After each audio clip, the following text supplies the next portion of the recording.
So the lecture was supposed to have a VGA cable here, but somebody took it. Can you do? I can grab from office. Oh, you have to go back to office. Yeah. But, Is there like a drawer down there? That I check all the drawers. Oh, okay. No, it's not here.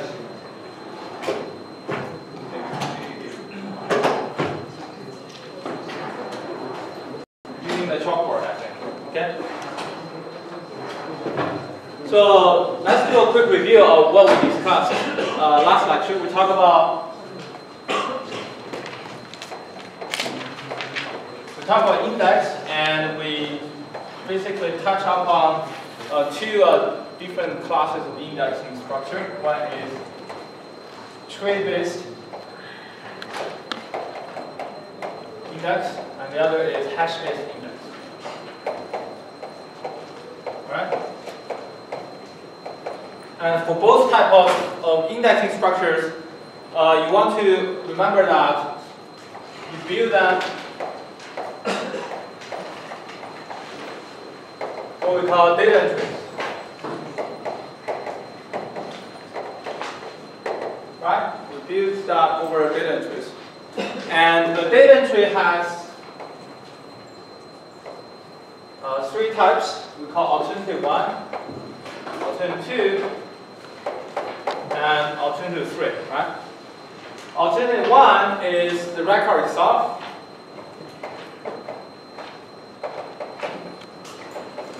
Data entry generally, the format of data entry is essentially a search key value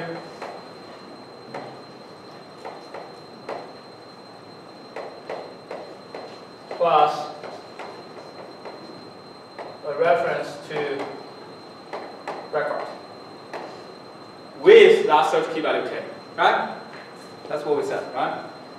And alternative 1 is record itself, alternative 2 is search key value plus record ID, and this is, in other words, the same as search key value plus a pointer to the record. Alternative 3 is search key value with a list of RIDs.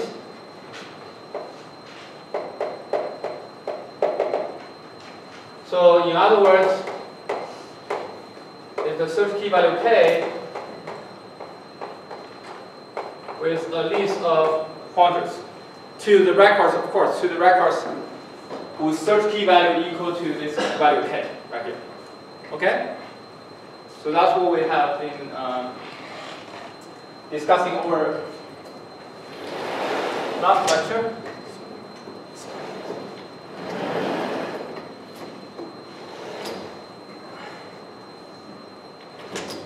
Okay.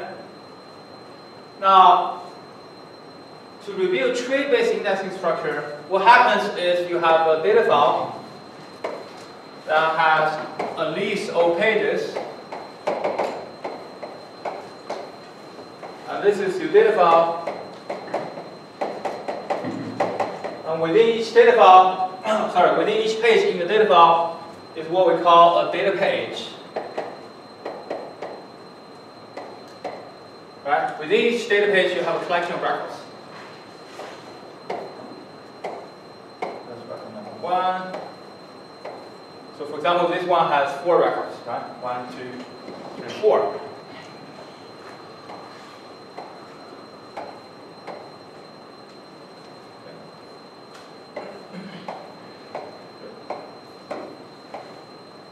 Okay. And for each record, you're going to make a data entry for it. And suppose we're using alternative 2 in this case, then each record gives you a data entry.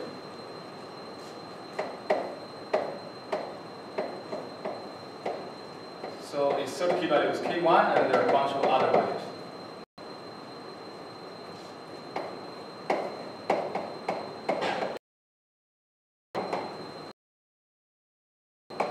Suppose I have n records in total. Okay? Do you follow me? Yes? Quick question. So on the first project when we were implementing the need page, I recall there were two methods, like next page and previous page. Are those necessarily adjacent in memory? Not necessary. I will talk about that. You bring up a good question, which is data placement on disk. Data placement on disk. In general, you try to place them next to each other on disk, but it's not guaranteed. Over time, you may have deletion, insertion, and so on and so forth. That's why, structure-wise, conceptually, you think about this as a linked list. So the next page pointer basically tells you where to look for the next page. But oftentimes, it is the next page physically on disk, but it could be that in a totally different location. All right? So if you understand all this so far, what I'm talking about, okay, that's one. Oh no, this is I'm looking for VGA cable. Not I want the VGA cable itself. Yes. The VGA cable, Okay. not the converter. Yeah, you can. Yeah, you can search, but I don't know whether they are reading session or not. So the cable is on, right? The VGA cable. We have something on.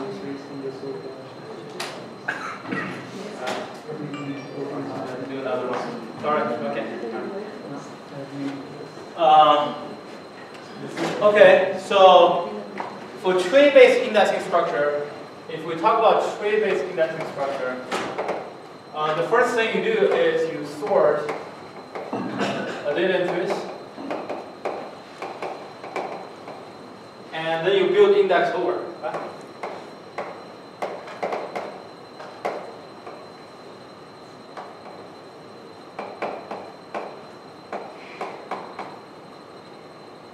What do I mean a tree index over? Well, it's a binary tree like.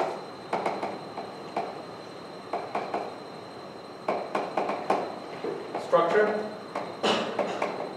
Of course, subject to the following constraint. One is fan out is F instead of 2. Right? Fan out is number of nodes or pages you can index from the level below. In a binary tree case,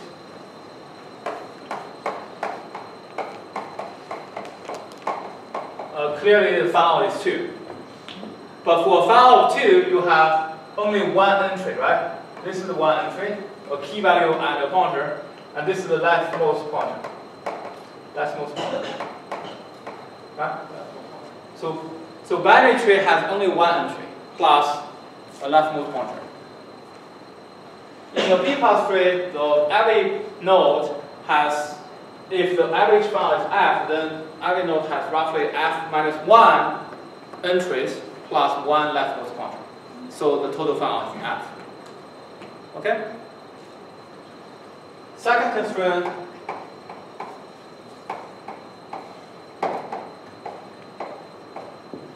every node is a page. So every node fits in a given disk page. Actually, from this information and the size of your page, you can actually figure out the possible values for your found. Because you know the page size, you know the size of your entry. Once you know the type for the search key value, for example, integer, that means 4 bytes in general. Pointer itself is 4 bytes, so if I tell you the search key value is integer, you know the entry is size of 8 bytes.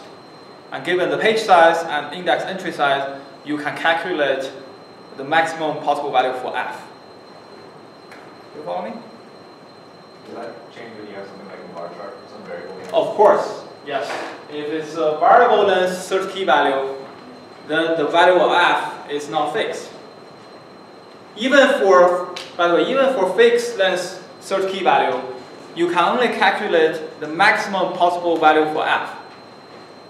Every single node, the actual value for F may be different from one node to another. It really depends on how many entries you fit into that page on that node. You follow me? Okay. All right, so that's tree-based indexing structure. What about hash? Well, hash is essentially you build a hash table over these data entries. You do not sort them.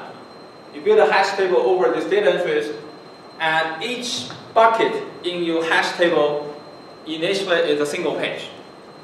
And if you have so many data entries going to one bucket, such that they do not fit in one page, you're going to introduce overflow pages to that bucket.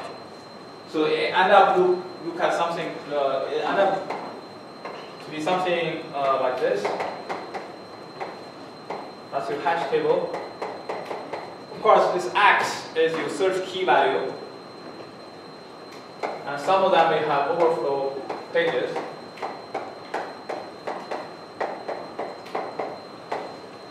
So on and so forth.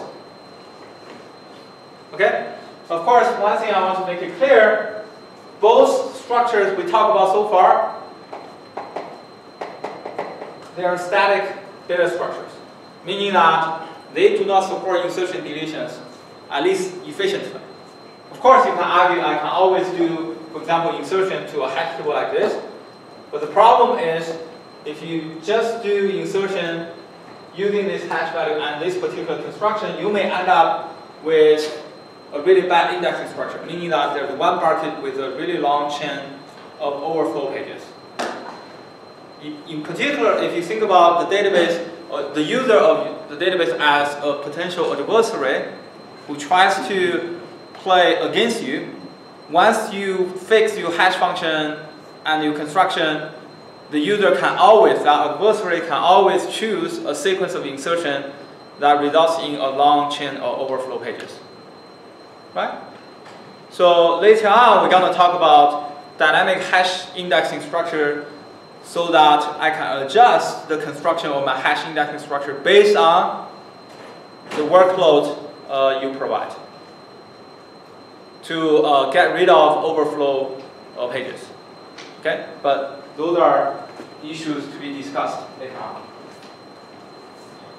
Okay. Any questions so far? Yeah. So, like you said about insertion, so when we have B tree index, so if some new data entry happens, yes, some new insertion, so this sorted what data entry we have will have to fit the value there, and again we have to construct the tree. Yes, that's a good question. So essentially, your question is about dynamic updates to a B plus tree, which we will talk about today once I get the VGA cable back. For now, let's assume it's a static data structure. Okay, we do not worry about insertion deletion. I'm just worried about the for hash function X. Says for example, in Homer's time we have h of x equals to a times x plus b mod size. Size of your hash table. Yes. Go ahead. What I'm concerned is for some x value, I could find another value y sufficiently large enough that h of x equals h of y. Yeah, of course. Of course. So Matt's question is on the probability of clearing for a hash function, right? That's the essential challenge in constructing a good hash function. So what he is saying is you may find x and y such that x is not equal to y, but right? And this gives you the potential risk of creating a list like this, long overflow pages. Oh, that's a good question. So there are a couple of things to note here. One is there's a reason we choose ax plus b as our default hash function, which I briefly mentioned in last lecture. And I mentioned to you that I will discuss about this later on in our discussion. But since you asked this question, I can talk about this briefly here. There's this concept called pairwise independence. Pairwise independence. So do you know what is pairwise independence? Pairwise independence. Can someone try to explain this to me? Pairwise independence.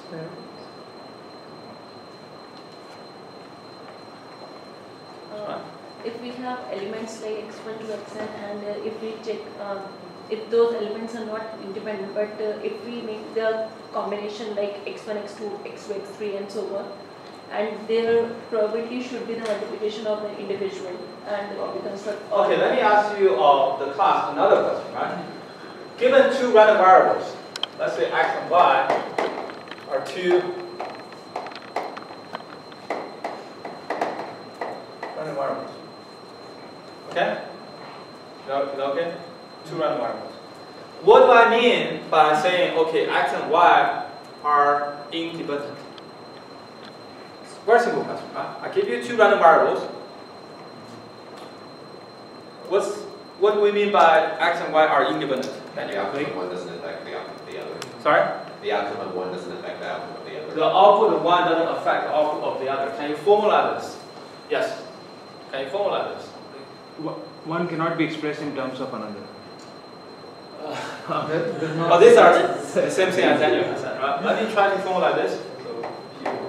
Probability of x equal to x1. Now, big capital X denote the random variable itself. Small x1 denote one specific value from the domain of x. Right?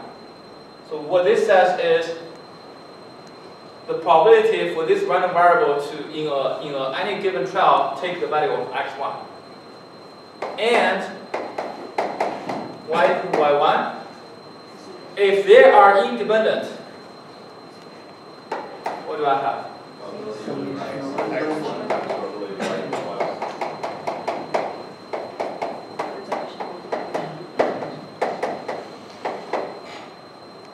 That's essentially what Daniel said. One does not depend on the other. Maybe times. Yes, that's times. Sorry, it looks like a plus for me. Sorry. Okay. So that's independence between two random variables. You can generalize this definition to multiple random variables. Okay. So why I want to introduce this? What's the relationship of this with next question? Because this particular hash function construction give you pairwise independent output. Pairwise independent output. What do I mean by that?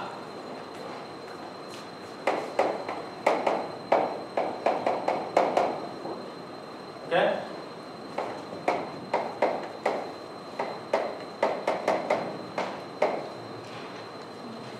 Where B1 and B2 are two possible bucket IDs. Okay? If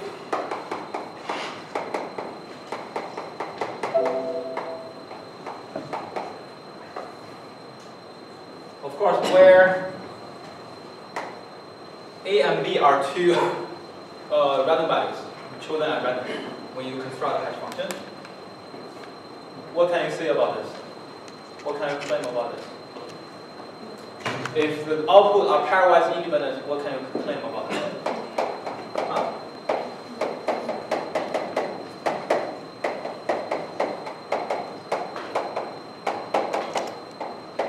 Okay. So this is what we call pairwise independent hash function. Of course, it's called pairwise independent hash function because it only guarantees this for any two inputs. As soon as you supply a third input, you look at their correlations, they are no longer independent from each other. You follow me? Okay? So you cannot make the same claim for three inputs at the same time. So what about if you want to have three wise independent hash functions? Well, you can change the constructing hash function to ax squared plus bx plus c. And that gives you a three-wise independent hash function. And what is, let me finish the answer. What is the ultimate case? Well, if you have n inputs, if you have n possible inputs, what do you want? -1. You want an n-wise independent hash function. You want them to be totally independent from each other, right? N-wise independent hash function, right? From this pattern, so you can figure out how to construct an n-wise independent hash function, right? So how do you construct an n-wise independent hash function? Huh?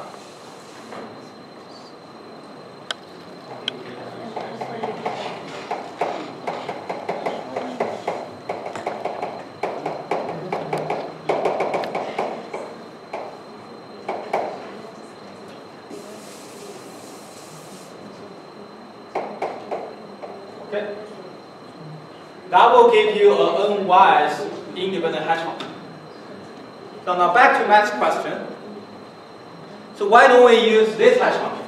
Okay, this is obviously better than this, right? It's unwise independent.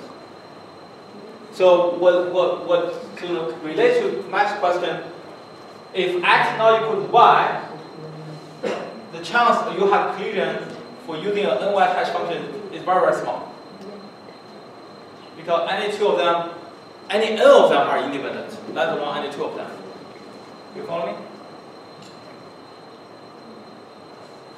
In fact, if you're using a two-wise independent hash function, what's the chance of this happening?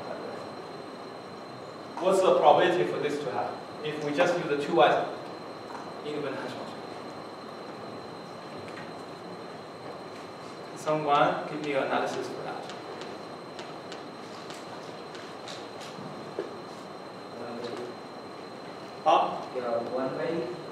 One by the sum of the set. 1 by the sum of what? 1 by s into 1 by s. S is the continuity of the set. 1 by x? S. S. 1 by x. Yeah. And? Multiplied by 1 by s. Because Okay, what is s? that is the continuity of the set. S is what? The continuity of the set of the random variable. Cardinality of what? That's important. The set. The random variable set. The random variable Means x, I, x. the size of what? Give me a value. You are saying cardinality of what? That's important. Right?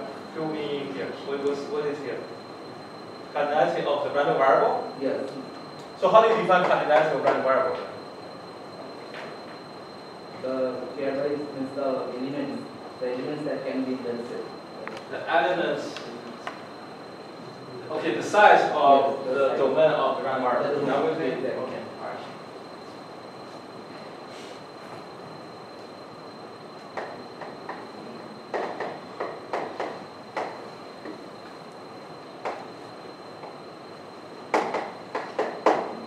That what you're saying? Okay. So why is that? Let's look at this, right? Let's prove this together. If you have this, if you have independent,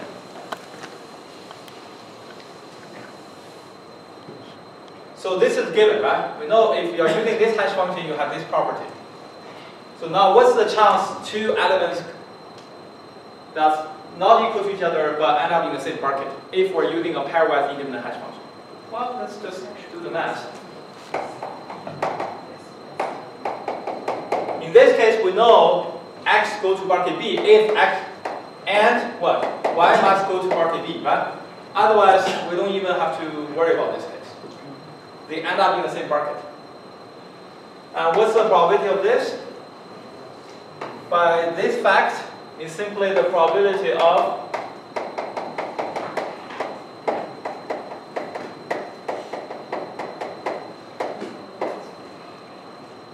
is that right?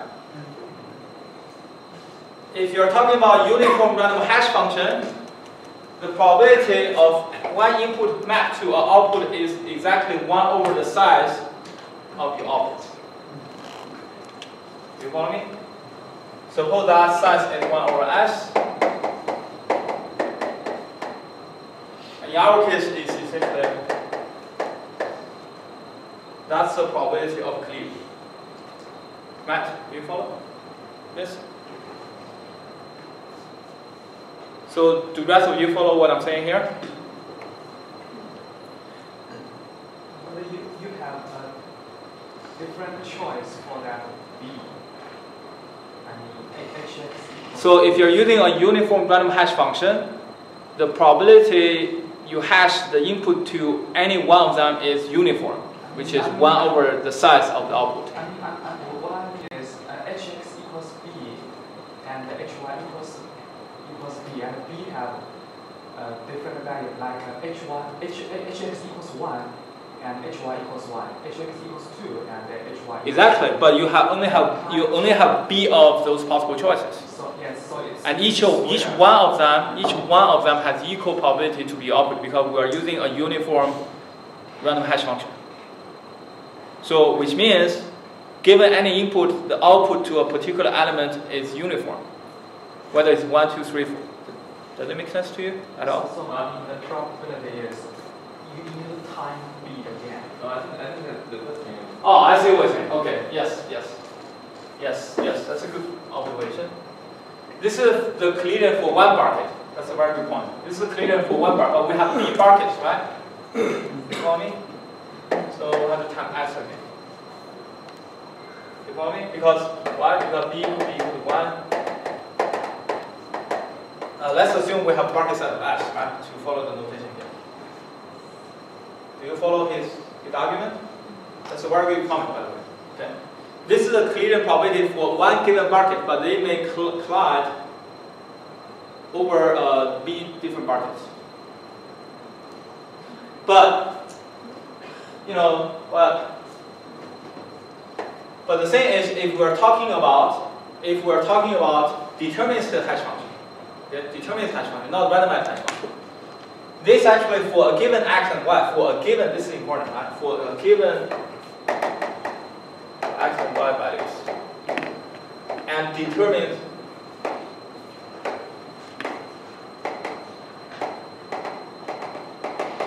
hash functions. If that's the case, what you said does not apply. It's still 1 over x squared. You know why? Because given x and y values, that means you have fixed x and y, and it's a determinate hash function. The output of each x is fixed. There is only one possible output. It doesn't iterate through all particles. So their probability is still 1 over s squared for given values of x and y. If you're talking about any x, y values, then yes, what you're saying applies. But for a given pair of x, y values, once you fix them, the probability for them to collide is 1 over s squared. You follow me? Okay. Alright, then let's come back to here. So if this is so good, this is only pairwise independent, this is the n-wise independent, why don't we always use this hash function? Why don't we use this? Why we use this in our construction? Why don't we always use this? Can someone give me an argument for that? So just because it's too expensive? Yes, it is too expensive to what? Compute the hash To compute. Okay, can you tell me how expensive it is to compute this function? Is it order n? Well, it depends on like the size of the integers, like if they're 32-bit integers. Let's assume we view the size as a constant. So in big O notation, we don't care about that. But n is a variable, right? We view the only variable here as n. That makes sense to you? Okay, I see. Then what's the complexity of this function? Order what? You know, the most naive way of calculating this is to just it's order n, right? Obviously, you do n multiplication, and of course, if you're not careful, you can do n multiplication, then n minus 1 multiplication, then n minus 2, and so on and so forth. You sum together, you get n squared. You follow me? But you don't have to do that. You do backwards. You calculate this, then you calculate s squared based on that. So in total, you only need to do n minus 1 multiplication. So it's linear. You follow me? Rather than n squared. But even that is still a very naive implementation. You can do better. Can someone tell me how potentially you can do this better?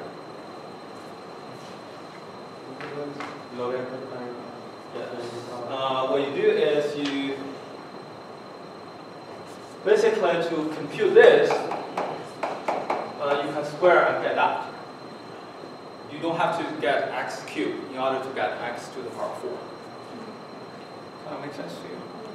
So you can use exponential by square to cut down the computation cost further. Exponential by square.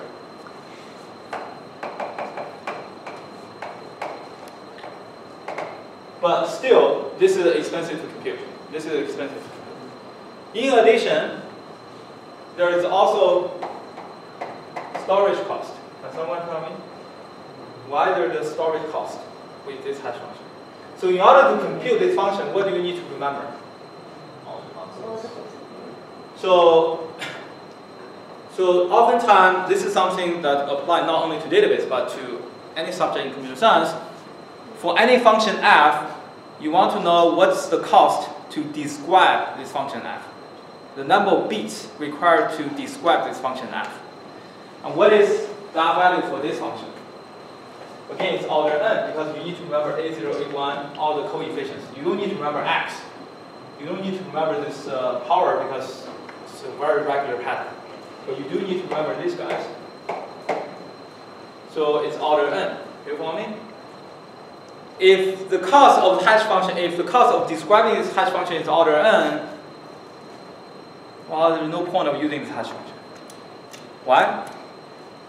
You can just do a random permutation of your input, you get the perfect hash function.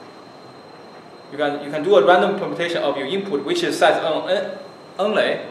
You just random permute them, remember the permutation, and that's my function.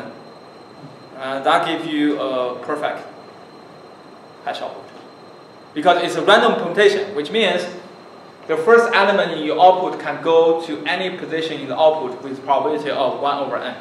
That's precisely the definition of random permutation. And this is independent from all the other n-1 elements. No matter where those other n-1 elements go in the output, I have exactly 1 over n probability to go to any one position in the output. And that automatically gives you n-wise independent hash function. So random permutation is a way to do that. So you don't even need to worry about this hash function. You just remember your input and generate a random permutation, and that's it. And you may wonder, then how do I put, if I do a random permutation of my input, that gives me n output, right? How do I push them into b buckets? Well, very simple. First b goes to first bucket, next b goes to second bucket, and so on and so forth. You cannot beat this, trust me. But the cost of remembering that is what?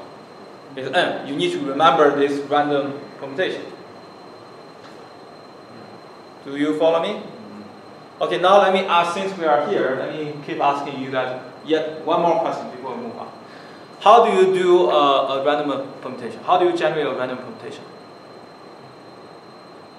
of input, of a sequence of numbers? How do you get a random permutation? How do you generate a random permutation? Well, one answer I used to ask a student about this, and the answer I got is, oh, you call this random permute function. Yes. Okay. All right. So how do you implement that, Daniel? Going from one part, you just swap every element with a random element. Swap that with any random. Okay. So your algorithm is what? Is okay. So suppose this is my input. You start from this one, and you generate a random index. Yeah.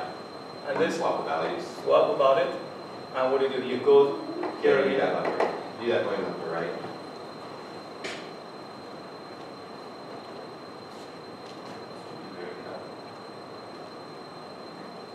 Does this give you random permutation? I'm not sure. Think about it. You move on to the second element. Okay, what is the cost of your algorithm? Can you analyze? Well, it's going to be at least linear. Obviously, at least, yes. Has to be at least linear because you have to look at your input at least once, right? Obviously. But is it more than that?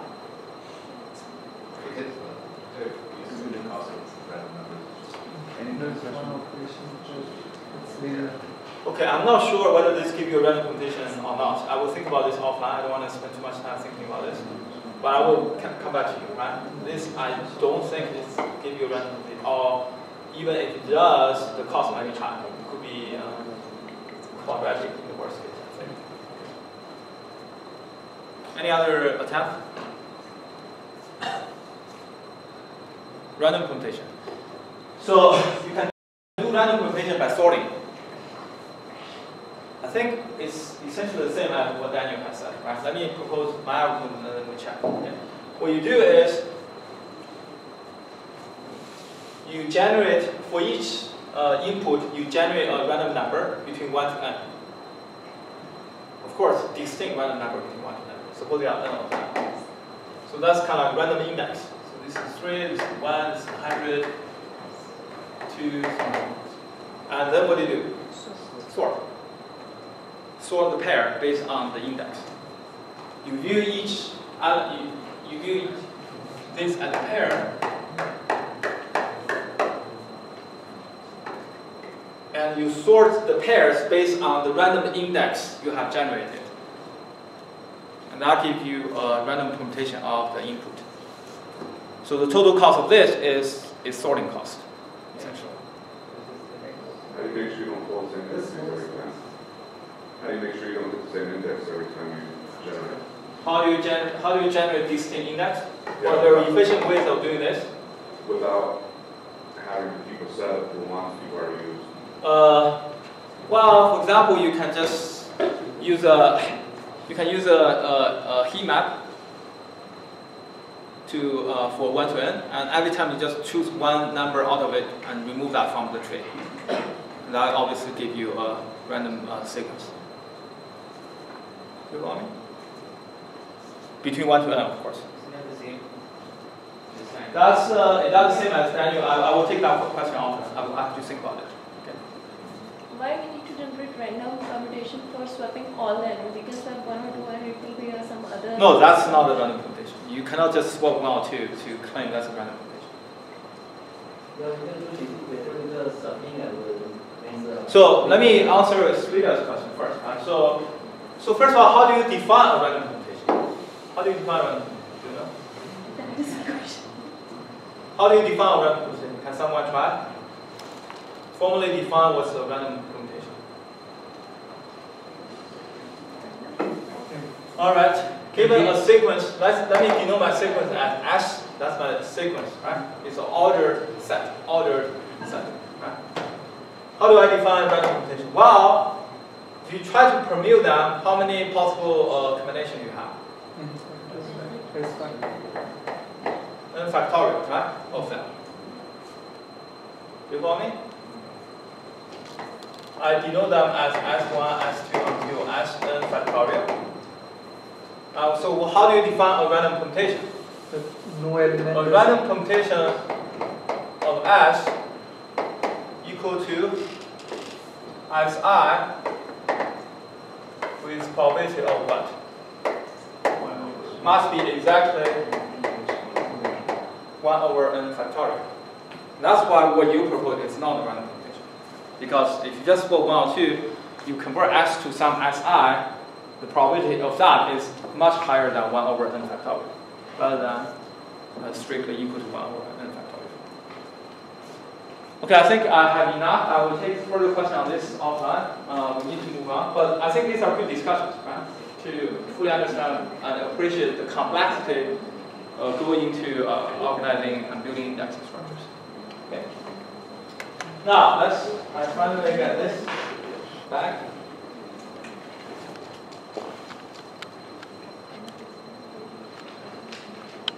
So I got the PA cable.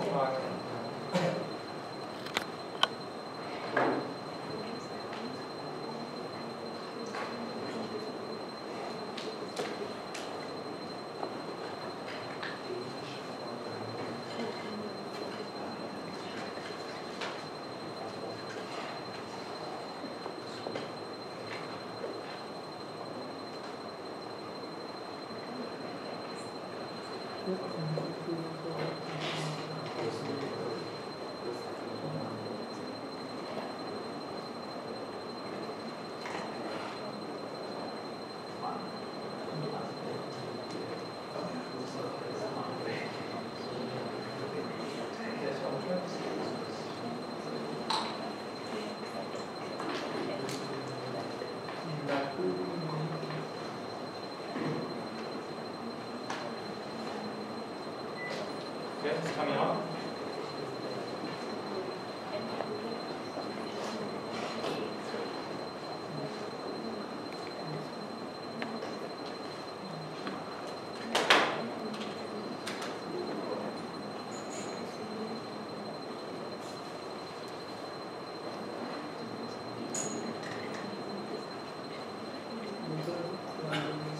Alright, so last time we stopped right here. We talked about the difference between cluster index and unclustered index. And as we have just reviewed for you, These are your data entries, these are your data pages. In a cluster index, in both cases, right, you sort the data entries, of course, by the search key value. But in a cluster index, the records are sorted in the same way as your data entries. Whereas in an unclustered index, that's not the case. Records are sorted in a different order than your data entries. That's why you have these pointers crossing over each other all the time. The implication of this is huge, because if you try to do range search,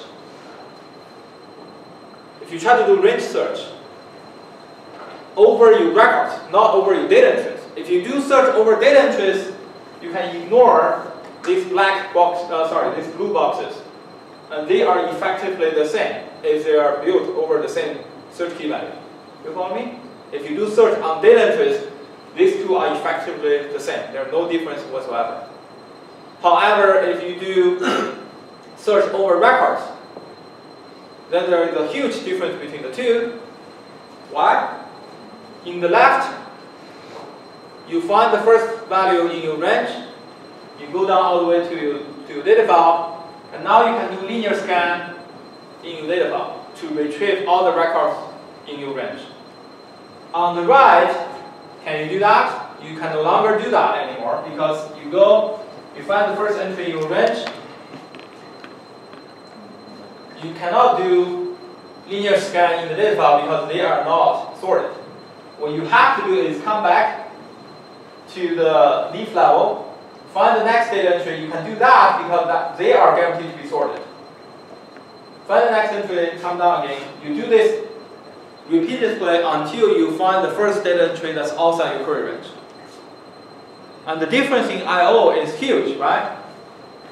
This is easier to analyze. If you have m entries, let's say m, small m entries in your query range, how many I/Os you are looking at? At least m I/Os, because for each entry you have to pay one I/O. Furthermore, you have to pay the I/Os to retrieve those m entries. They may span over multiple pages. But typically that is a small value compared to the value of m itself. Of course, plus the head of tree, because you have to go down to find the first data entry in the first place. What about in a cluster index? Well, you have to pay the head of tree number of I/Os to retrieve the first entry in your range, plus 1 to go to the data file to locate the first record in your range, and what? The linear scan in the file of how many I/Os? Well, the number of pages needed for m records.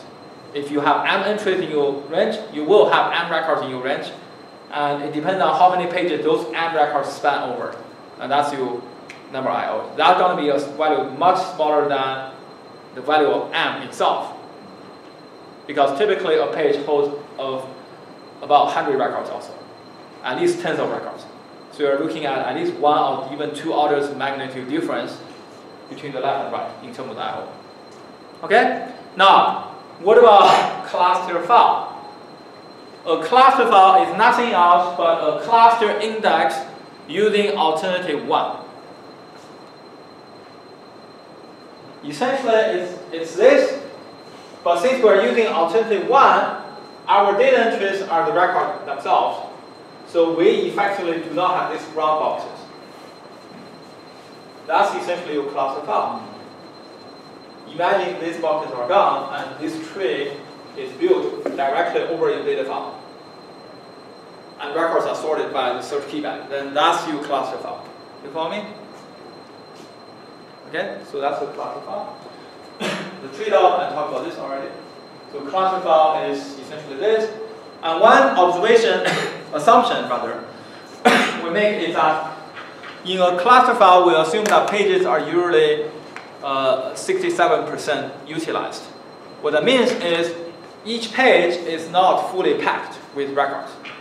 Suppose each page can fit up to 100 records, for argument's sake, right?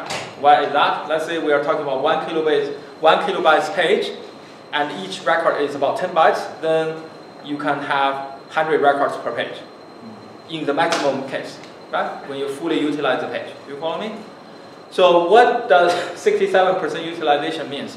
That means in the maximum case, I hold up to 100 records. But I do not want to hold all 100 records. I do not want to utilize all my space. Why? Because I want to leave some space for future insertions, for example. Okay? And the typical value of utilization ratio for a B plus tree is 67%. And that's not some magic number. Rather, this has been analyzed before. In early 80s, people have written a research paper about this.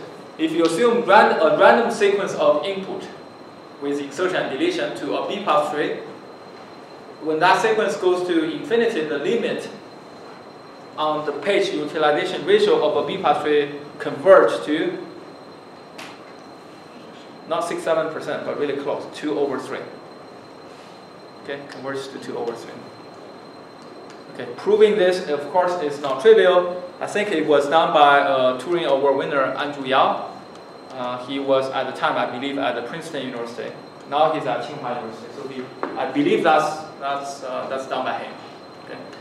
So that's why in most B plus tree construction at the beginning, we initialize a B plus tree with a page utilization ratio of 67%, which is roughly 2/3. Okay. So now let's try to fill this column for a cluster file. I'm gonna use this empty box for us to fill. Okay. What is the cost of scan all records? First of all, what is the cost? Okay. Again, let's refresh our memory. What is on top, right? B is the number of data pages. Of course, assuming 100% utilization ratio. If each page is fully utilized, I need B pages to store these records. And that's the case for both heap file and sorted file. In both those cases, we'll assume that pages are 100% utilized. That's why you have B pages. What about the cost for scanning all records in a cluster file? It may be it's tempting to say that's also B times D. B pages, right? To scan all of them. But remember the assumption I just told you. In a cluster file, which is a B plus tree over the data records themselves, right? In a cluster file, what happens is each page is what? 67% utilized. So if you use B pages with 100% utilization ratio, how many pages you need for 67% utilized? 1/2/3 times B, which is 3/2 times B, which is 1.5 B. So the cost of scanning all records in a cluster file is 1.5 B times D. Of course, I'll emphasize this again, do not memorize these numbers because I can easily say, okay, the utilization ratio is not 67%, it's 80%. And what's the cost of scanning all records? What is that? 1.25 B. Right? 1.25 B. What's the cost of equality search? What is the cost for equality search? Again, assuming that we have only one single matching record. Well, the cost is going to be the height of the tree, essentially. The height of the tree, right? Plus 1. I mean, plus 1 depends on how you calculate the height of the tree, right?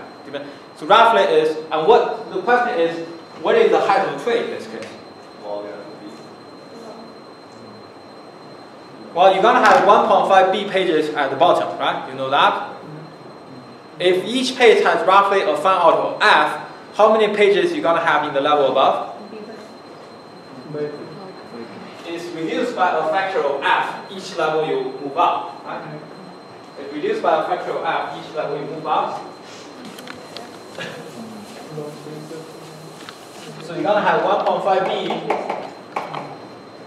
at each level. On level above, what do you have?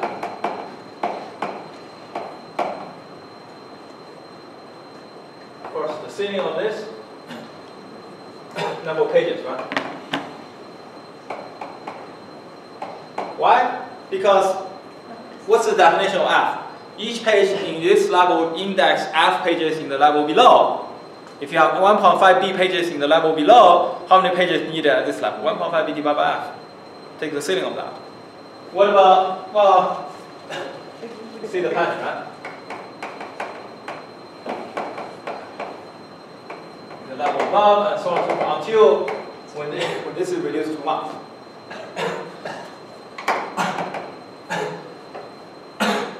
And how long does it take this to reduce to 1?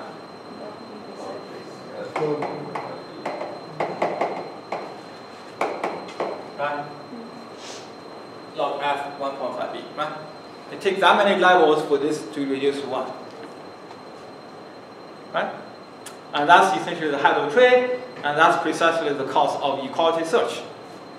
Assuming, of course, one single matching record. So that's the value here. What about the cost of range search? Well, you need to pay the cost of equality search plus the number of matching pages for the records in your range. How do you calculate the number of matching pages? Well, you use the number of records in your range divided by how many records you fit in a page. Of course, you have to be careful here because we're talking about 67% utilization ratio. So use the maximum number of possible records in a page times 67% times 2/3. That gives you the number of records in one page, and use the total number of records in your range divided by that. That gives you the number of matching pages in range search. What about insertion and deletion? You have to do a search to find the record to delete. By the time you get that page, it's already in the buffer, you update it, you read it back. So just +1. In contrast to solid file, we don't have to do this expensive moving operation of records. Why? Because we assume 67% utilization ratio. Meaning that the page has space, and we don't have to worry about compacting the record space. And same goes for insertion. The cost is simply equality search +1 of writing the page back to disk. You don't have to move all the page after it. Why? Because 67% utilized. I do have space for it.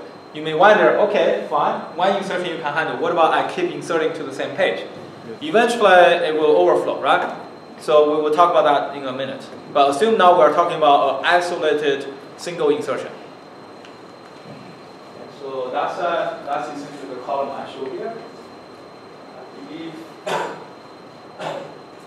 Now you understand the reason for these values, right? Now you understand the reason behind these values. Okay? To calculate actual number of cost of this particular function, we need to know that how many matching pages we have in the length of range. Well, you can calculate that by the number of matching records divided by the number of records you can hold per page. But that's a very good question. How do you figure out the number of matching records? Yes. And that's something called selectivity. Of course, in reality, it is that you go until you find the first entry outside the first record outside the range. First record, not the entry, because we're talking about cluster file. There's no data entry. Data entry is your record. But suppose I want to estimate this cost, rather than actually executing the query and then print all the costs at the end. I want to estimate the cost before actually executing the query. That goes to an important subject in query optimization, which is called selectivity estimation, which I'm not going to talk about today because it's way too early to talk about that. Later on, we will have subject denoted. It's kind of like I ask you a question: how many people in Salt Lake City age between 30 and 40?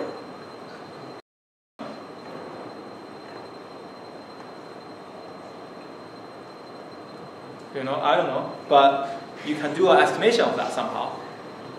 Over a dinner conversation we had, I had with my friends, we were eating a burger, and then we saw this advertisement. It's by there's this commercial all the time, right? Eat more chicken or something, right? By this franchise called what? Do you know this? Which Chick-fil-A. Chick-fil-A, yeah. They have this weird cow that moving around building, and look at you when you eat burger and say eat more chicken, right? So we were eating a burger, and there was this commercial showing. Then the dinner conversation converted to how many chickens we eat in this nation every year. What's the result? Then we actually spent 1 hour to formalize an estimator for that, and try to come up proof that this gives you a good estimation. So for that, we need to know that how many chickens are there in the nation. Well, I don't want to go into the details, right? But think about how do you even estimate how many person age between 30 and 40 in solid state? How do you go about solving that problem? One solution, of course, is ask everyone in solid come by and check what's your age, what's your age. This is not going to work. If you call me, like Feifei, can you come to here and tell me my age, tell me your age, I would say, what the heck? Right? So you have to somehow figure a way to do that. Okay. All right, so cognitive safety, we talked about this, something else. Okay, now finally there's this big table you need to fill out. So we're done with this. There are two more that we need to fill. So let's try to do this together. So some assumption in our analysis, right? Some assumption in our analysis. First of all, equality search is always on the search key, and there's exactly one matching record. On a sorted file, we assume that files are compacted after insertion or deletion. Index, when we are using alternative 2 or 3, doesn't apply in alternative 1. Alternative 1, the size of data entry is the size of the record. So they're the same. For alternative 2 or 3, we assume that the data entry size is roughly 10% of the size of your record. Of course, this is really just for the argument's sake, for illustration purpose. In practice, you want to calculate this yourself and figure out the exact size of your data entry and the relationship to the size of the record. But here we simply assume that it's about 10%. Okay? And for hash index, we assume that it's 80% utilized, which means the file size is about 1.25 times the size of your original data, which is B. You follow me? For alternative 3, doesn't our record size change? Yes, alternative 3 will be slightly larger, but here for simplicity, we just assume they are roughly the same size. Which means we're going to have this many number of pages for data entries. Why? Can someone argue for me why? Why is 0.125B? Because the occupancy is less. Sorry? Because the occupancy is less than 100%. So 10%.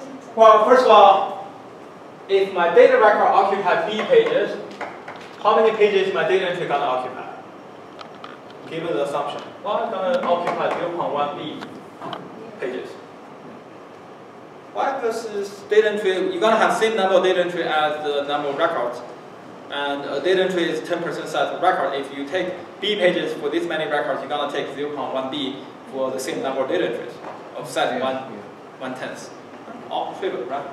Now, from that, you immediately get 0.125B for 80% utilization ratio. Okay, that's that. For B plus tree, using the same analysis, I need B pages for all the data records when they are fully utilized. So I need about 1.5B pages for the records if I'm 67% utilized. For a 10% of data entry size, that translates to 0.15B pages for my data entries. You follow me? Yeah. Okay. With that said, filling up this table now become trivial, right? What is the cost? What is the cost for scan? What is the cost for scan? Well, let's assume that I'm talking about scanning both the data records and data entries. I want to scan both of them. Then the cost is scanning the data records. Note that here I do not view the data page as part of my index. So my data page in the data file is still 100% utilized. But the pages in my tray, which is the leaf level pages, are 67% utilized as part of the indexing structure. That's why I get 0.15B here rather than 0.1B here. Yes? So the total cost of scanning is B plus 0.15B. What is R? Oh, that's a good question. So, what is R? So, I think what they are trying to do here is to what they are trying to do here is to do a sorted scanning of our records. And that gives you BR number IOs instead of BIOs. I will explain that in a minute when I bring this thing back.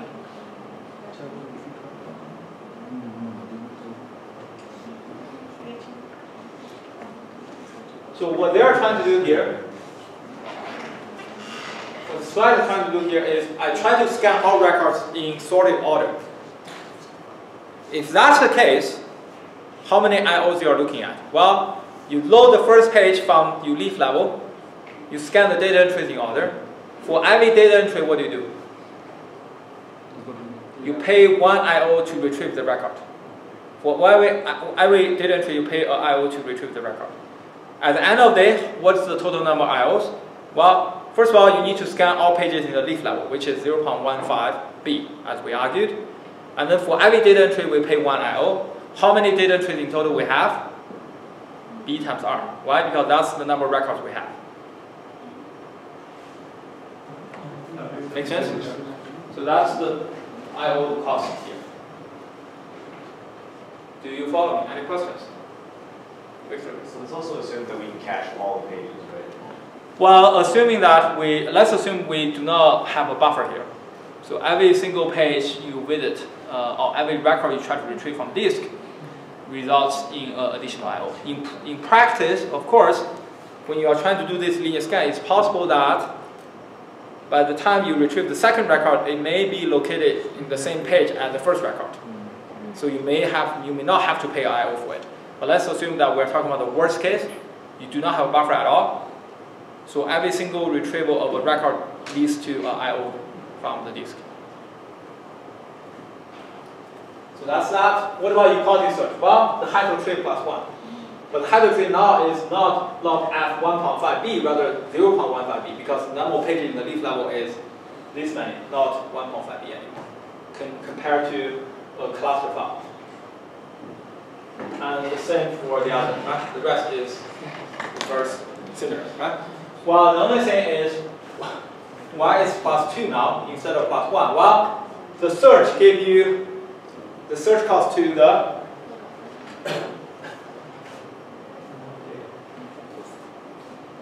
well, okay, so I think this is a little, let's say this search, the search cost all the way to the leaf level.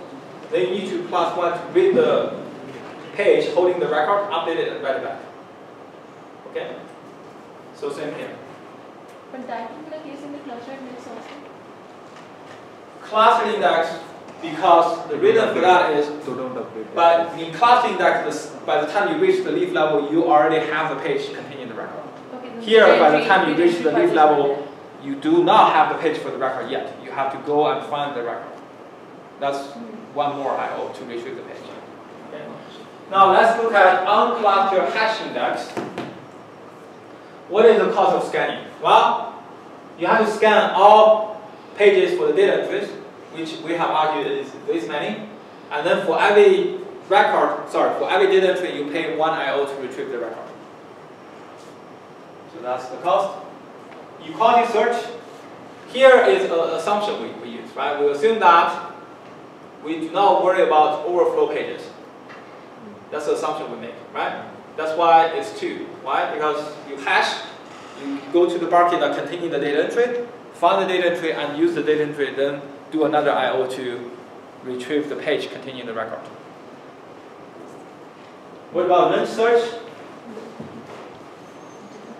11. Well, range search is interesting for a hash indexing structure, right? Why is it interesting? Because there are 2 ways of doing this. One is what is shown on the slide, which is you ignore the hash index and you simply scan the data file. Right? That's simply the scanning cost. And while you're doing the scan, you check the record one by one against your query range and output the record if it's in the query range. So the total cost is simply B times D. What is the other way of doing it? Calculate the hash of our What's the other way of doing it? So, doing range search using a hash index.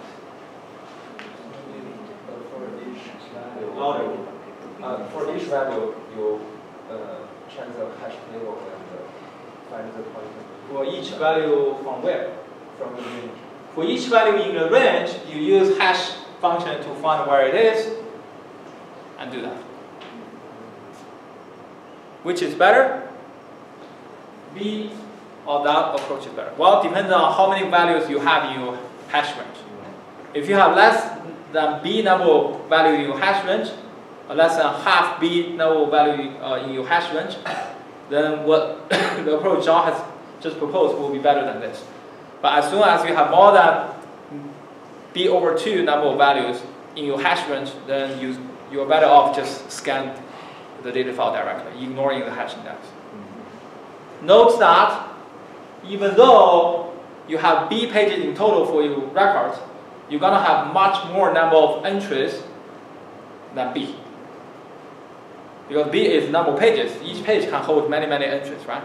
So it's very easy for you to have a query range that has more than B values. That's very likely to happen. So oftentimes this will be better than hashing one by one. Do you follow me? And the other challenge with what Zhao has proposed is what? What is an implicit assumption to enable you to do what he has just said? Sorry? You have discrete values. You have a discrete domain. That's why you can hash value one by one in the range.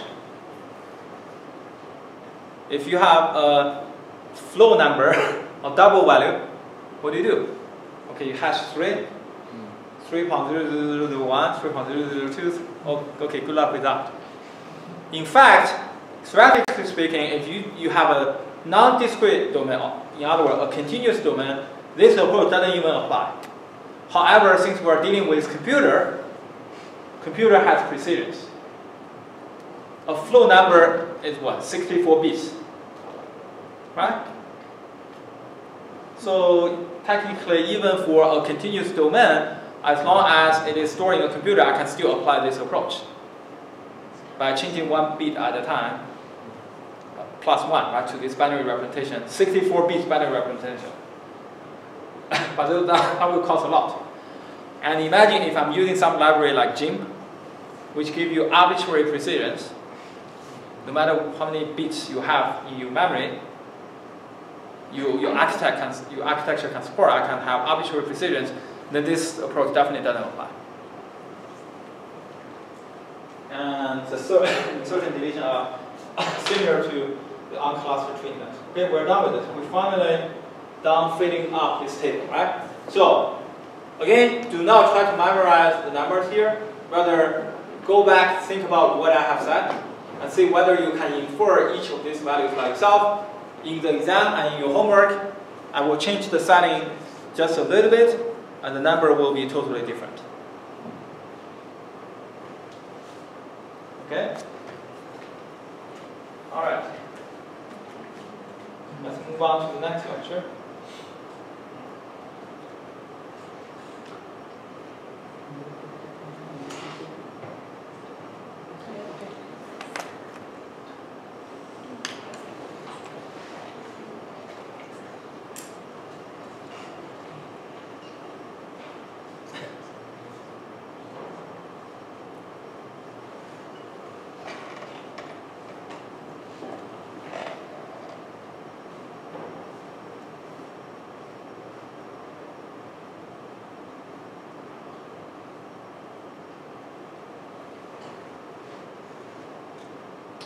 Okay, so this lecture we're going to talk about tree-based indexing structure in details. In particular, we're going to talk about how do you maintain a tree-based indexing structure in the case of dynamic insertion and deletions. Okay? But first of all, this is just a quick review. I'm going to skip alternative 1, 2, 3, and the structure of the index node. We know this by now, right? We talked about this in detail already, so we can skip all of this. And in particular, for the static tree-based indexing structure we have been talking about so far, there's a particular name for it. The name is called ISAM. It stands for Indexed Sequential Access Method. Indexed Sequential Access Method. In fact, if you check out the default storage engine for the MySQL database. What's the name of that? What's the default storage engine name for MySQL database? It's ISAM storage engine. The reason is it basically supports an indexing structure similar to this. That's why it's called ISAM storage engine. What is the other popular storage engine for MySQL database? InnoDB. Okay, InnoDB.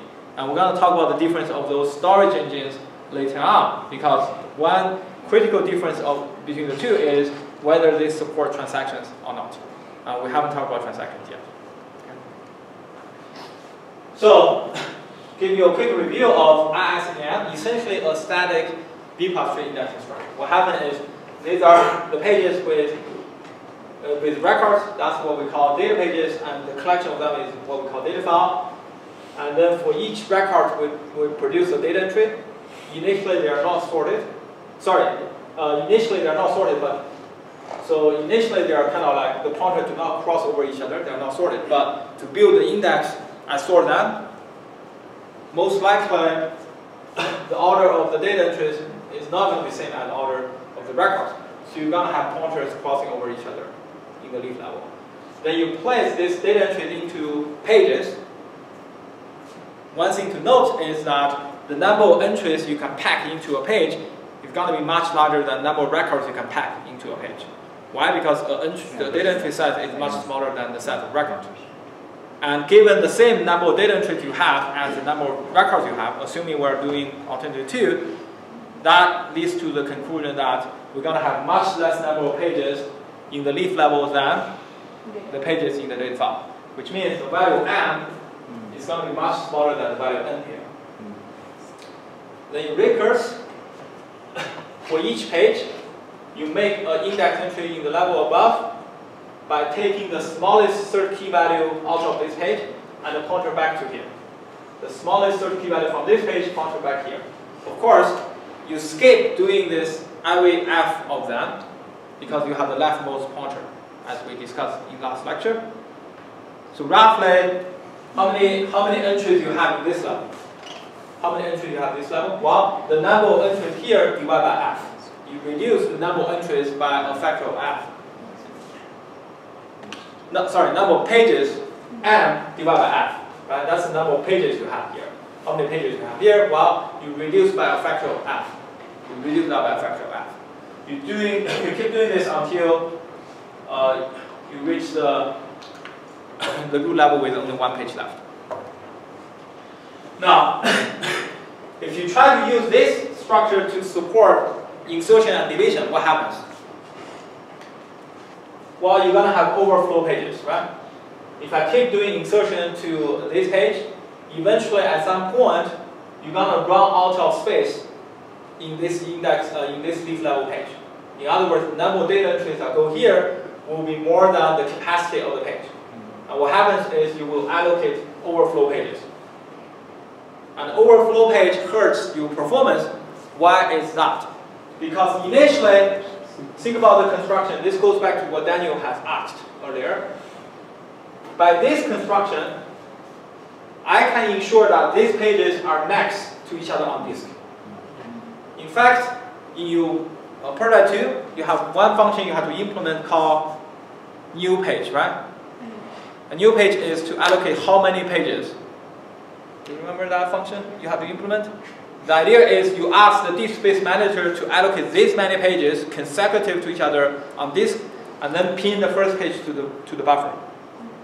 And that will be a really useful procedure for this construction, because you can calculate, oh, I need m pages, so I'm going to ask this space manager to allocate m consecutive pages on disk, pin the first page to the buffer, second page, and so on, so I can place my data entry into those pages one after another. And what's the benefit of that? Benefit of doing that is, instead of, you can always allocate one page at a time and call this space manager how many times, how many is the parameter, right? Let's say 10. You can call that 10 times versus call this function once. What's the difference? Well, the difference is, if you do this once, you guarantee to have 10 pages next to each other on disk. If you allocate one page at a time and 10 times, you get 10 pages back, but they're not necessarily next to each other on disk. You may wonder, why bother? Well, if you do range search, you are talking about sequential IOs versus random IOs. So obviously it matters. Okay, so what's the connection between what I have just said to the overflow pages? Well, these pages, imagine you allocate them using that function you implemented in project 2, which is how many equal to m. I just call new page m new pages. So they are guaranteed to be next to each other on disk. Later on, I have insertions. Now what happens? Well, this page is not going to be next to this guy. It's going to be somewhere else on your disk. Now, if you now do sequential search, do range search, I want to find all the entries in this range. What happens? Sequential IOs, boom, random IO, random IO, sequential IO, random IO. If you only have a few random overflow pages, this is okay. Sequential IO, you really like it, random IO, fine, it's not a big deal. But if you have many overflow pages, it becomes what? Sequential IO, random IO. Sequential IO, random IO. It's kind of like running in a highway versus running in Salt Lake City downtown. And if you have a few overflow pages, it's kind of like running in Salt Lake downtown at 2 a.m. in the morning. If you have many overflow pages, it's like running in Salt Lake downtown. Even worse, running on Foothill 8 a.m. in the morning. Essentially, that's the experience you get from the database. Okay. So, if you look at their layout on disk, you can imagine that's the layout. The data pages are next to each other on disk. That's natural because that's a heap file. You initially make sure they are next to each other. So that's a consecutive block of data pages.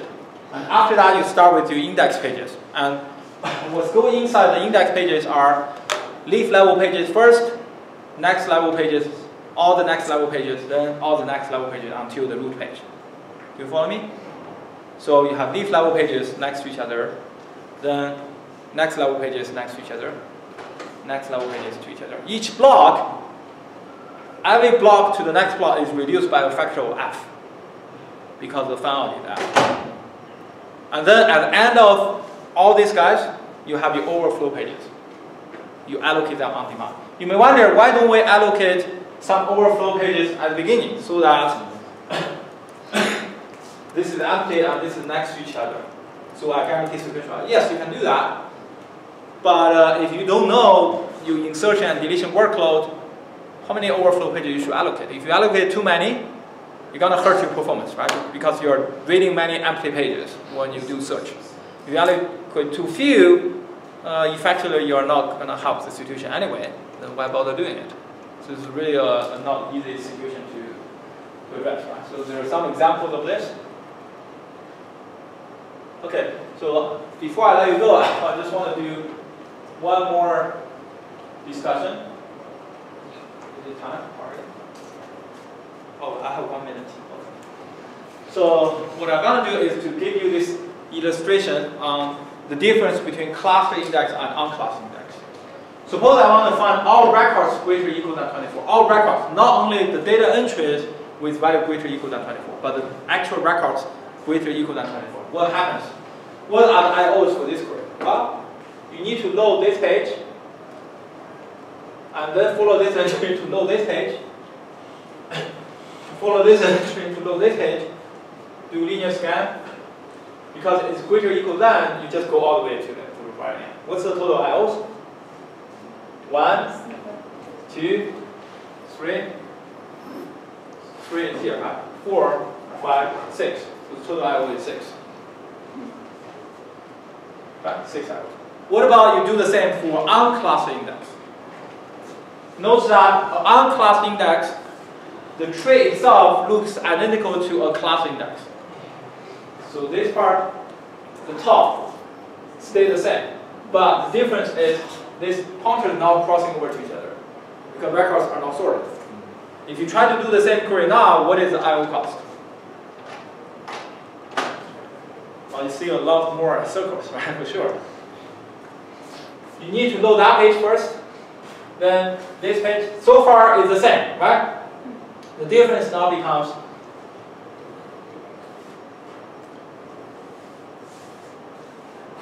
and this. You do the count, it's 10 hours. Okay? That's the difference. One last thing, I want you to read by yourself, which is the analysis of B-part tree. Basically, how many pages you have in each level, and the height, how do we derive the height, which is essentially the same as I have argued, but there's a slide to formalize the argument. With that being said, you have everything you need to know to solve homework number 3. Okay, I see you on Tuesday.